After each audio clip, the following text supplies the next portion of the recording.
அட விக்ரம், நீ இவ்வளோ கவலைப்பட வேண்டிய அவசியமே இல்லை.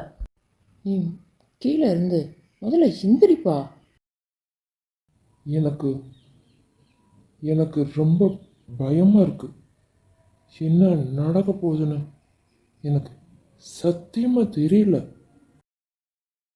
அட என்னப்பா, நீ இந்த உலகத்துக்கு வந்தப்ப எங்கள் யாருக்குமே நீ விக்ரம்னு தெரியாது. நெசமாயா நினச்சேன். நானே உன்கிட்ட பேசிகிட்டு இருந்தேன். நீ தனியாக போராடிட்டு இருந்தப்பெல்லாம் தைரியமாக இருந்த. இப்போ அந்த நம்பிக்கை தைரியம் உனக்கு எங்கே போச்சு? எல்லாம் நல்லபடியாக முடிகிற நேரத்தில் நீ எதுக்கு இவ்வளோ கவலைப்பட்டுட்டு இருக்க? ஆமாம் விக்ரம், நீ இப்போ கவலைப்பட வேண்டிய அவசியமே இல்லை. நீ தனியாக போராடிட்டு இருந்தப்பெல்லாம் தைரியமாக இருந்த. இப்போ அந்த தைரியம் உனக்கு எங்கே போச்சு?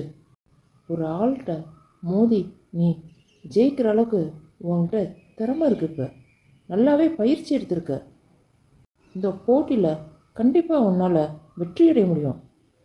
இந்த போட்டியில் ஜெயிப்பன் நீ முதல்ல நம்பிக்கை வச்சாதான் உன்னோட முயற்சி பலனளிக்கும்.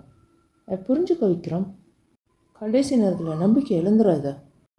அட என்னப்பா விக்ரம், நானே உங்கள் ஊர் இல்லை இல்லை உங்கள் உலகத்து பாஷெல்லாம் கற்றுக்கிட்டு இப்போ நல்லா பேசலையா? அப்படி இருக்கிறப்ப எங்கள் ஊர் போர் பேசலாம் கற்றுக்கிட்டு நீ நல்லா தானப்பா பண்ணிகிட்டு இருக்க. நீ இதில் ஜெயிப்பப்பா. வின் வின் பண்ணுவ. இப்படி மனசில் நம்பிக்கை வச்சுட்டு தைரியமாக வரணும். இப்போ முகத்தை பார்க்க எப்படி இருக்கு? அப்போ முகரக்கொட்டை எப்படி இருந்துச்சு? நல்லாவா இருந்துச்சு? இதுதான் நல்லா இருக்குது.